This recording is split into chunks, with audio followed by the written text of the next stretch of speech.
Ladies and gentlemen, this is the Pylon and NFC North podcast, and welcome back as we get ready for Week 10 of the NFL season. The second half of the season is upon us, and we got a lot to talk about here. Big weekend of NFL football headed your way, especially for the NFC North. We are missing Kinger on this episode, the preview, but that's okay. The Green Bay Packers are playing the Jaguars. We'll get into that in a moment. But I'm Big Z, representing the Detroit Lions. Then we got Remy, representing the Vikings. Skull to the bowl, purple rain and control, go Vikes. And then we got Barney, representing the Bears. Good to be back, Big Z. Remy, I got bad news for you, brother. All right, and we'll get... there's going to be a lot of bad blood, I'm sure, this week between you two. The Bears hosting the Vikings on Monday night. But as I mentioned on the top, Kinger couldn't be here, so we're just going to get into this game really quickly, just to highlight it. None of us want to talk about the Packers that long, personally. But the Packers are 12.5-point favorites at home against the Jacksonville Jaguars, who actually put up a decent game last weekend against the Texans. Screwed me and Barney's best bet. We both had the Texans 6.5, and the goddamn Jaguars score with what was that? 19 seconds left just to fuck us over. Quarterback scramble. Yep, bullshit. Damn, Jake Luton of Oregon State starting for the Jaguars. Didn't have a terrible game last week, right? I didn't get into his stats, but I don't think it was a terrible game for a rookie 6th-round draft pick going against, well, not a great defense in the Houston by any means. But how do you fellas feel about the Green Bay this week? Do they have anything to worry about with Jacksonville?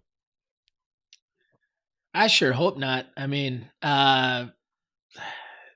if you want to be the team that's representing the NFC North, I don't think you can drop a game or even have a really tight game with a team like the Jacksonville Jaguars, who I'm pretty sure might be in contention for that top overall draft pick at the end of the year. Yeah, even the Jaguars made the Lions defense look like a top 10 defense this year. That's how bad they are. But Jake Luton was 26 of 38 last week, 1 touchdown and a pick. Got sacked a couple times. The only thing that Green Bay needs to worry about is James Robinson, the running back on Jacksonville. He's been consistently about a 90 to 100-yard rusher every week for them. So that would be the only concern after we know the Packers have had a up and down year in terms of the run game and defending it more particularly. But let's just go around really quick and give our predictions on this game. Again, the Packers 12.5-point favorites, easily the biggest favorite on the weekend. But let's start with you, Remy. How you feeling about the Packers? You can't pick against them this week, right? They're 12.5-point favorites. I don't care if they're 30-point favorites. Number one rule is you don't root for the Packers, and I don't bet on the Packers either. Fellas, I'm going to take this an upset. I'm going to say 35-34. Jacksonville is just going to win in Jacksonville fashion. I don't know what fashion that is, but it's going to be a fashion. Fair enough. And the other good player I should mention for the Jaguars, DJ Shark, someone for the Packers to worry about as well. But their cornerbacks, I think, will cover it. But, Barney, anything for the Green Bay here? Any concern in your prediction? I think Packers handled the Jags, but I won't give them the cover. I'll say 27-16 Packers. Okay. Well, I think they do get the cover here, and I think the Packers easily score 30-plus points in this game. This Jaguars defense, very, very bad. I don't like it at all. I'm going to go 34-20. The Packers will cover that 12.5-point spread. How confident am I? We'll tune in to Best Bets at the end of the episode to see if I will include it or not. But 2 of the 3 of Kinger also is going to be predicting the Packers win, obviously. And if there was an episode for him to miss, it is the one discussing this Jaguars team in contention with the Jets for worst team in the NFL. It still amazes me the Jaguars beat the Colts in week 1 of this season this year. Week 1 of the NFL is always goofy. I guess it's just one of those things because they've shown nothing but ineptitude the rest of the season. But enough about that game. Let's get into the other games here. So I'll get into my team now because your team is playing the last game of the weekend. So the Detroit Lions, 4.5-point favorites at home against the Washington football team. I have to make sure to correct myself. It's not the Redskins. It's the Washington football team. I've made that mistake several times this year already. So the Redskins, before I get in that game, an injury update. The Lions had 13 players out of practice today. 25% of their roster did not practice. Let me just highlight who didn't practice. Jamal Agnew, wide receiver. Joe Dahl, our starting left guard. Kenny Galladay, our number 1 wide receiver. Tracy Walker, our starting safety. Taylor Decker, our starting left tackle, although he's expected to play. The rest, Taylor Decker that I'm about to say, are expected to play. They just didn't practice. Christian Jones, linebacker. Darrell Roberts, Danny Shelton. Desmond Trufant. Big V, our big offseason right guard / tackle. And then TJ Hawkinson actually did practice today. And then Everson Griffin, Remy, didn't even come to practice today. He's not injured. Nobody knows what the hell's going on with him. So the Lions coming in this game extremely banged up. Barney, I'm sure you know the feeling with the injury report this year. The Lions are very much in a similar boat right now.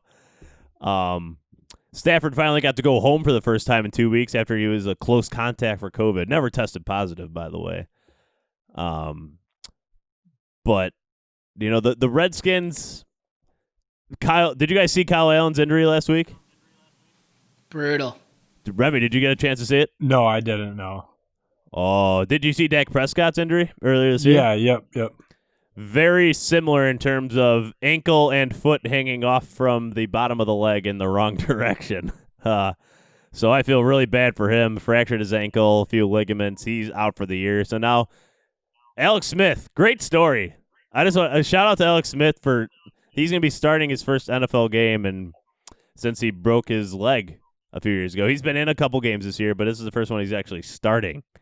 Will Alex Smith win Comeback Player of the Year, do you guys think? Just for the simple fact that he's on the field and going to be starting an NFL game? I would think so. That's a good point. He had 17 plus surgeries on his leg.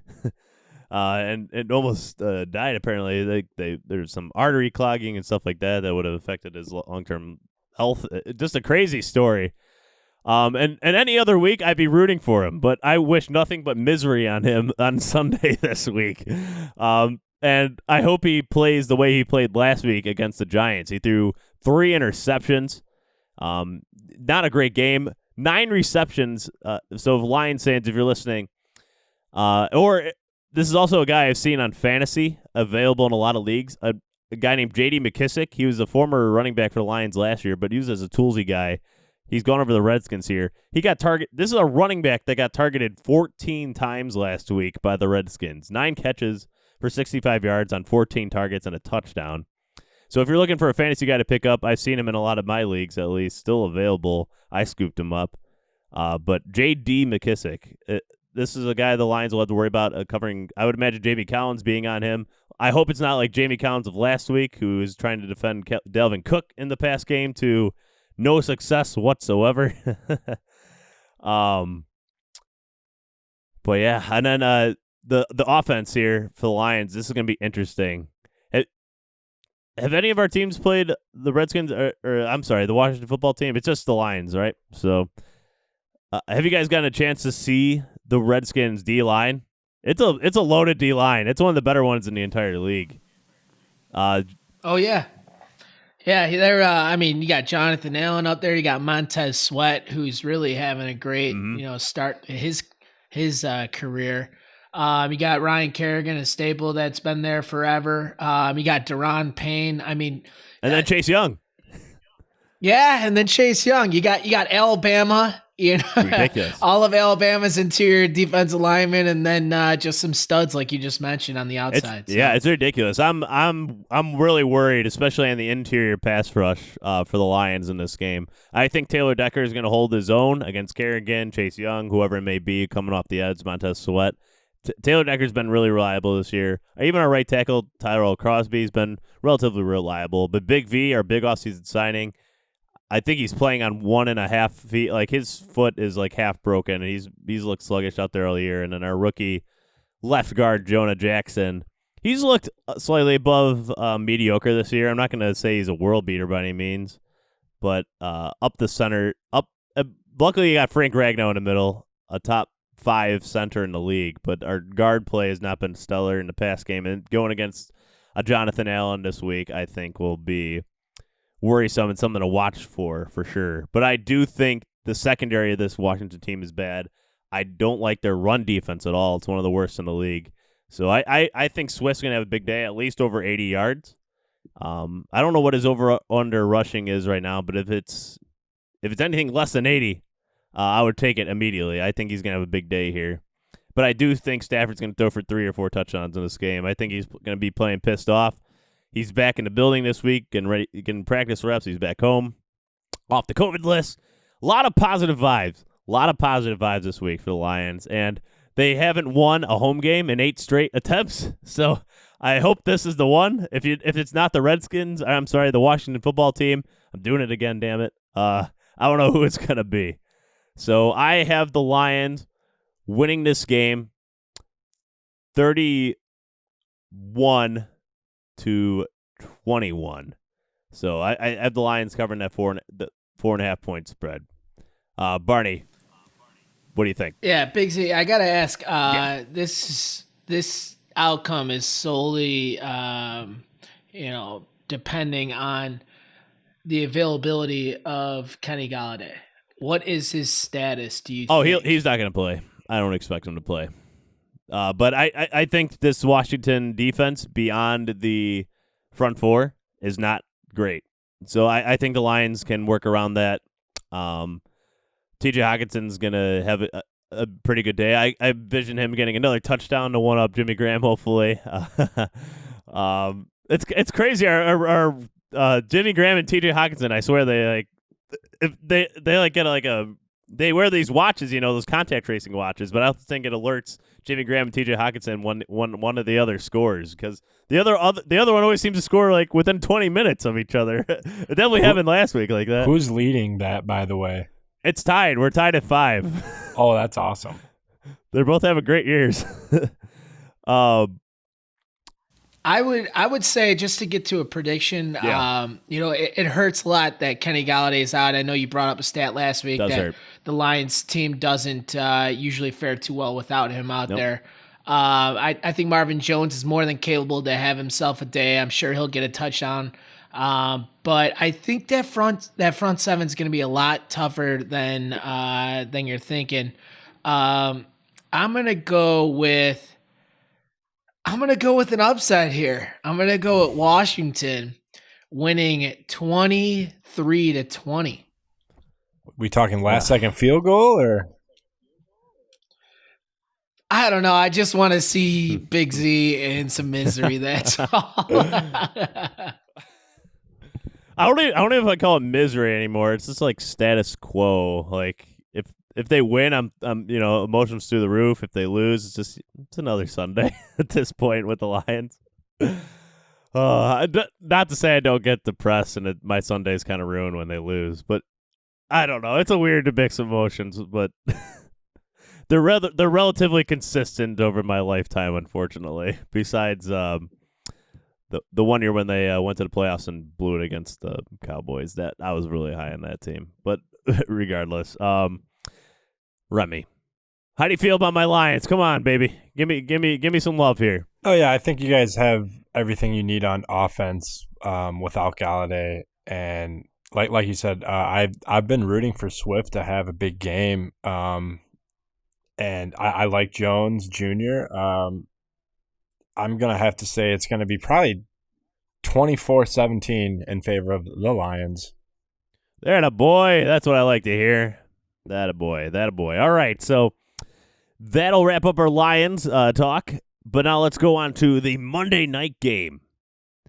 The Monday night game in Chicago. And Barney, what's the spread on this game as the Bears are hosting Remy's Minnesota Vikings. At this point in time, I believe it's the Bears are a 2.5-point dog at home. But it looks like a lot of the money is going in on Minnesota, so I kind of expect that to increase up to even a field goal. Yeah, I see 3 right now on my screen. So okay. it just changed during the course of this podcast, actually. Yeah, I had it at 2. I had it at 2.5. Beautiful. But got you right where we want you. Barney, how do you feel about defending Dalvin Cook this week? Are you confident? Because I was confident last week, and that didn't work out. Give him the proper title. Back-to-back Player of the Week, Chef Dalvin Cook. Barney, go ahead. I think Dalvin Cook's a tremendous player. I'm not trying to, say that or downplay what he's been doing or say that it hasn't been great. But the Vikings have not shown up to a Bears-Vikings game in quite some time. Since 2017, to be exact. Yeah, and so, I honestly think we kind of got the big brother mentality when we face Minnesota as of late. And I think that although Dalvin Cook is good and I'm sure he'll have a damn good game, but I don't think it's going to be enough to tip the scale. To beat Nick Foles, or wait, is it Trubisky this week? Or I don't know. You don't think we have the firepower after beating a dominating Green Bay and then coming out and proving ourselves to the Lions? Look, I wouldn't be surprised if Dalvin Cook, has himself a day and you guys win. That is the state of the Bears right now. However, I'm just going to go with what I've seen the last, 6 times we've played, and I don't think you're going to have a successful running game. I don't know what it is to when we face you guys, but I don't think you guys make adjustments to beat us. And I think, all right. So offensively, I think in order for us to have ourselves a game and be competitive, I'm all for having a balanced attack, but given Minnesota struggles in the secondary, you have to exploit our corners. We have to exploit the corners, and we got to be more efficient on offense because that's where we are just dog shit. And so I think on first downs, we need to be more aggressive and pass on those first downs. And just kind of get you guys on your heels. I have respect for guys like Eric Kendricks. I think he's one of the best linebackers in the league. It's not like your defense is, some easy defense to attack, especially for our offense, which has been abysmal. But at the end of the day, defensively, I think Hicks, Bilal Nichols, and Roquan Smith do enough to make sure that they put a clamp down on Dalvin Cook and not let him go off for 200 yards. As long as guys like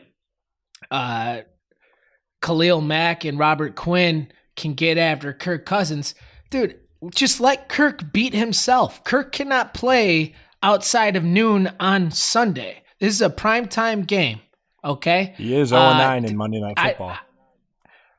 I don't think Kirk Cousins is a good quarterback, especially given how good we are defending the pass. So, I almost don't even want us to sack him as much. I want him just to hear us breathe and him to just have an ill-timed pass right to one of our cornerbacks for a pick 6 or some shit.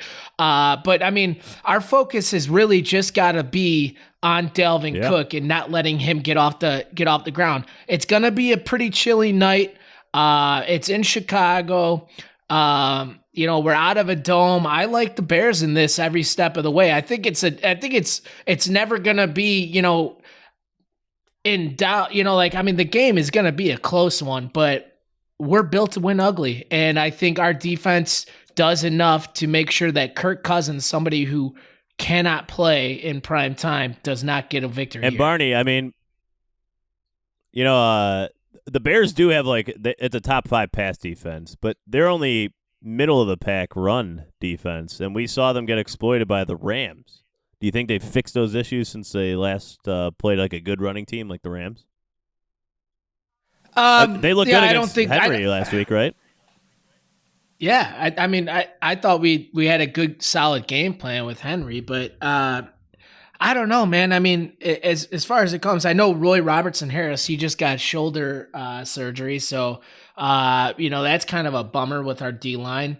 David Montgomery right now is in concussion protocol, so I'm not standing here saying I'm gonna bet my life savings that the Bears are gonna win, but I mean, I'm just gonna have to lean towards the pass. The past couple times we faced him, and really the Vikings have had no answer. I know we haven't been as strong in the past in our run game, but I think our own philosophy where the Rams are a completely different team than the Vikings in terms of, I believe in Sean McVay's way to draw up plays and scheme blocking and protection. Whereas I think if we just dumb it down to the Vikings and just say, hey, Kirk, you're going to have to beat us, then it's not going to be that big of an issue.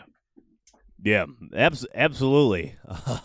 Absolutely. I mean, Kirk Cousins didn't beat the Lions last week. It was Dalvin Cook, full throttle. And, I mean, he's what makes this team go. But, Remy, are you confident that let's just say Dalvin Cook averaging 2 yards a carry, maybe even 3, like not doing what he's been doing all year. Do you have any confidence Kirk Cousins can beat this Bears defense if it comes to it? No, yeah, I have plenty of confidence in not only Kirk Cousins but the whole team. This whole team, it comes down to Dalvin Cook didn't beat the Lions. It comes down to Dalvin Cook Kirk Cousins didn't beat the Lions. Kirk Cousins didn't beat the Packers. It was Dalvin Cook. We got to realize that this offensive line has been playing lights out since the bye. Coming into the season, one of the biggest addresses was corner and O-line, and the first half of the season we were getting obliterated because Kirk could not get the ball out. Now he's dropping back, clean pocket, getting the ball out to Dalvin. Dalvin has had holes that are monstrous to run through. So I think, and when Minnesota finds their way to win, they'll go that way and they'll stick to that direction. Now, like I said, Kirk Cousins, 0-9, Monday Night Football, haven't beaten the Bears. we haven't beaten the Bears since 2017, and we're statistically not good in Chicago. But going forward, this is the coldest game of the season. The rest of the schedule here on out is either in domes or in warm weather. So Minnesota, you gotta come out and you come out of your bye week, you put an ass whooping on the Packers, an ass whooping on the Lions. If you want to really have your identity and become a good football team, you need to come out and beat your third division opponent.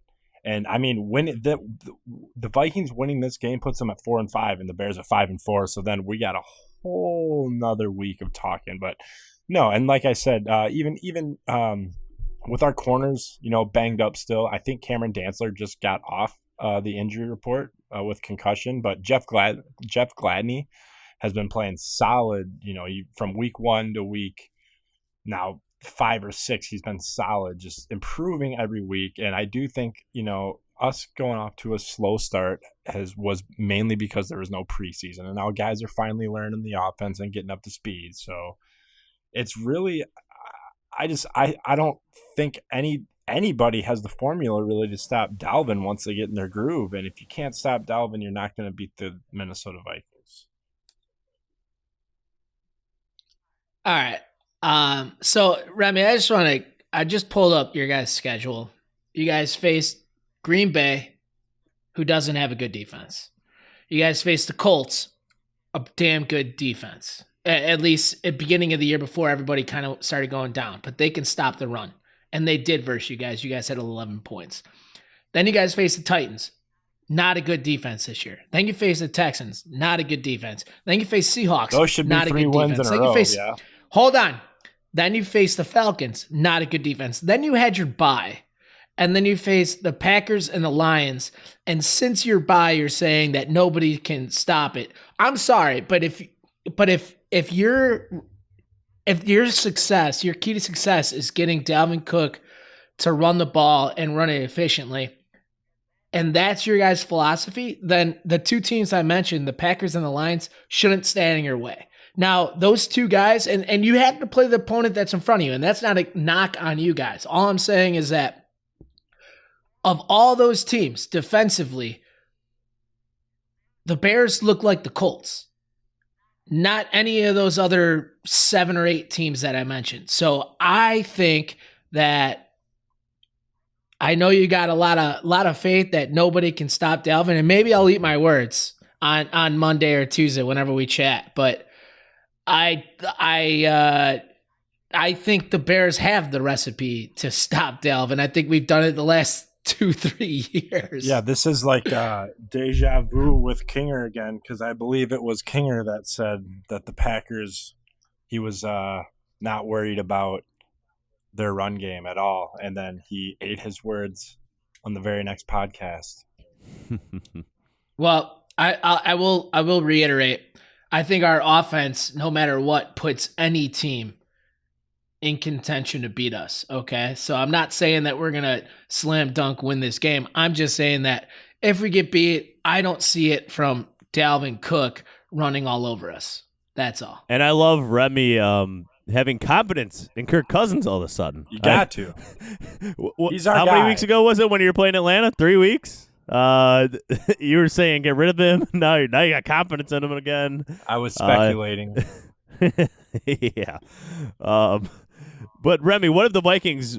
You talked about like they're opening up holes on the offensive line. What has changed? Like what are they doing differently the last 2 weeks that they weren't doing the previous 5-6 weeks before that? Ezra Cleveland, our fill-in right guard. Pat Elflein normally starts. Wasn't having a very good season last year. Got injured, I believe, this year. And in comes our second rounder, who we drafted as a tackle, Ezra Cleveland. But he came in and played guard. You pair him up there with O'Neal, and then Garrett Bradbury, our first pick from last year, our center. And Riley Reif has been playing lights out since he's got the contract restructure. So our offensive line just has to be good enough to make the plays. Dalvin can get through any hole possible. There's a small hole. Dalvin is getting through it. He might get a little tripped up, but he's staying on his feet and he's going. We've seen that. So as long as the left tackle isn't getting blown by and Kirk's getting smacked by Khalil Mack, I think the Vikings will probably open up the screen game a little more to get the ball out a little quicker and lean on Dalvin some more if the line does start to, give up and start causing problems for Kirk. Because, I mean, Barney, you're all right. This probably one of the toughest defenses we're going to face. But I also thought that about Green Bay, and Dalvin Cook made him look fraudulent. So I'm just kind of leaning on Cook for this one. I would say your first mistake is saying that our defense is comparable to Green Bay. It's the only reason the Bears are a team in 2020. But sure, yeah, I mean, all right. I mean, right. Packers Twitter was all bought in on the Preston and Zadarius Smith and this and that and who, and I don't even care because I hate the Packers. So I thought they just had a good team. You can't trust people from Green Bay. They willfully live in Green Bay. That's their first mistake. Kinger, all right? Kinger, they're not when you're bright. listening to this, we're sorry we're shit talking you, but we just hate the Packers, dude. Oh, man. All right. So I'm going to give a prediction here. I think, like I mentioned, the Bears will have enough to do what it takes to stop them. It'll be close. It'll be a nail biter, but I'll go Bears 24, Vikings 23. All right. Solid. And that's the over, right? 43.5 is the over-under in this game. So that would go over right there, that score. Remy, what do you got? So I already know At least I hope Dalvin's going to go off for the sake of the argument. This whole time, I hope Dalvin goes off, but I'm still going to predict the score anyway because Kirk could lead the team. I'm going to go 24-9, Minnesota. You guys are just going to get 3 field goals. We're not going to let you in the end zone. Look at that. That's confidence right there. So I'm the type. I feel like we should figure out some sort of just wager, and we could take this offline, but we'll mention it or something like that. Whoever wins or loses has to do some sort of punishment. That's fair. I can't take this. I can't take this over optimistic guy over there who's been on such an emotional roller coaster this year.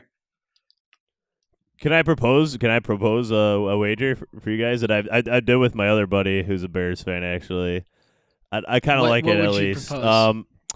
If you the loser, so the guy who wins gets to write an essay, and we'll make, in this case, since for Instagram, a minute or less video, you have to read off a essay from the winner on Instagram. So the loser has to read off an essay from the winner that's a minute long. So you can make them say whatever you want on video. It's like a testimonial almost. I like that. I don't like writing essays, but I like that because it's going to be victory. All right, so let's do that then. Let's do that, and it'll only be a minute, so you don't have to write a lot. Whoever wins, if you don't like writing, but just something fun. So I'm the tiebreaker here, huh?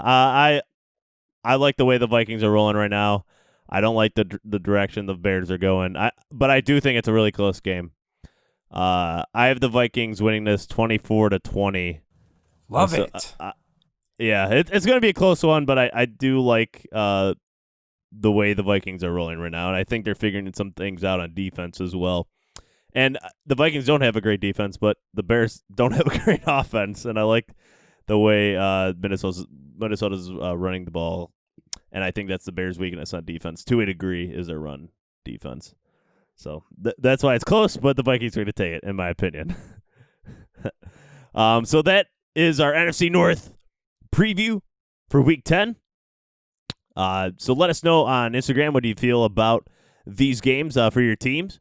All right, now it's time for Best Bets. So Barney, I'm going to throw it over to you to give a recap and then give us your best bets for Week 10. Not a good week last week, fellas. I went 1-2 along with Remy.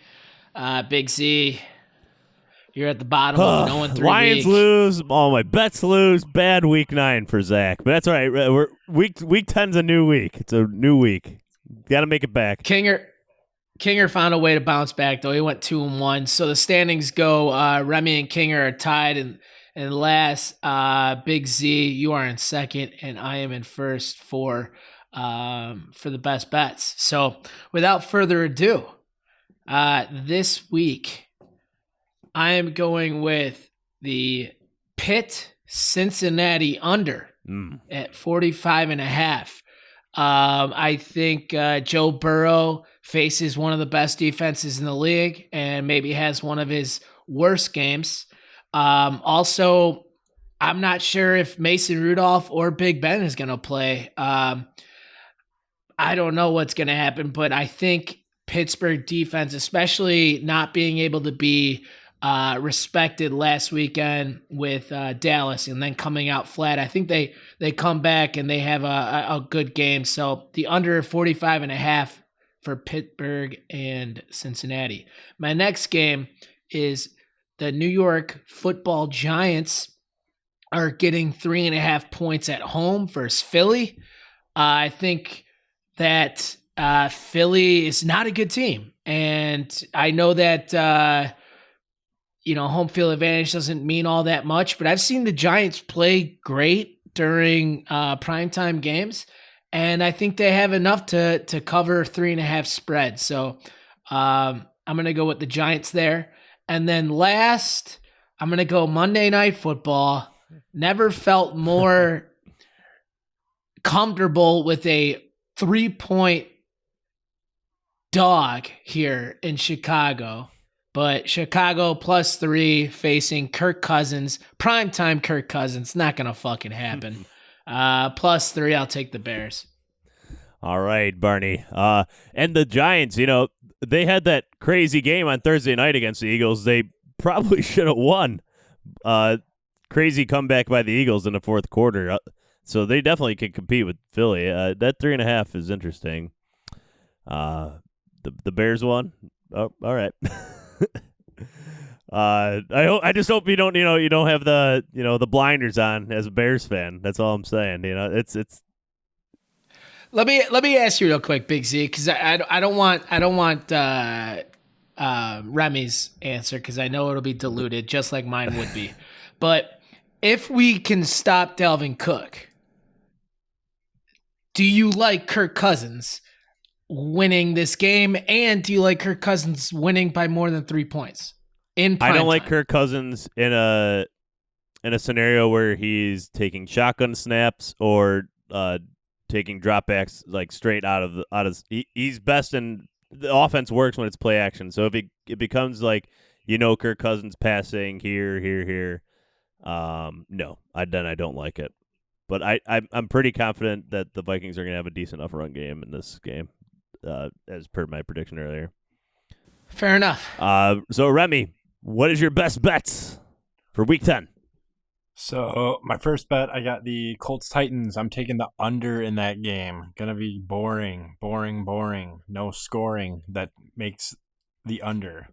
Then Rams Seahawks game. I got the Rams -1.5. Like I've said and been consistent all podcasts, I like the Rams. I think they found their groove. I just roll with it. Keep winning. Last game. Enough of the Viking slander, enough of the Kirk Cousins slander, enough of the 0-9 slander. I'm taking the Vikes -3. And when Kirk Cousins gets his first win on Monday Night Football against the Bears, and if he does it in either walk-off touchdown fashion or throws for over 300 yards, every single person on this podcast is going to hear it from me. All right, and I just want to you said the under in the Colts Titans. That over under right now is 48.5. So he has under 48.5 as one of his best bets. All right, so time for my best bets this week. This is tough. The first one I'm going to go with, though, is the Cardinals. I like them at home. I went with them last week against the Dolphins. They nearly had it, and then, Kyler Murray just handed them a touchdown pretty much, floating the ball out and then fumbling and scooping score. That really cost my my bet there. But I like them against the Bills here. I don't like that Bills defense. I think Kyler Murray matches up really well with that defense. The over-under in that one's 56, by the way. So Cardinals 2-point favorites. I really like them. These next two are tough. I was tempted to go with the Bengals, but I'm gonna avoid that. I'll go with I really do like the Giants at home, 3.5-point underdogs. That's a tough team. They're playing really well. Philly is coming off a bye. That's the only thing that worries me about that game a little bit. And they are getting a little healthy, like Jalen Reagor is coming back to play. But that Giants team plays tough. I think Golden Tate should be back. They benched him last week. Did you see that? He didn't even travel with the team. He was complaining about not getting the ball enough. So Joe Judge, their head coach, said, "All right, you're not playing this week. Then stop whining, stop bitching, and get with the program here." So I think that might resonate. I think he might have a big game this week, actually, against Philly. And then, lastly, I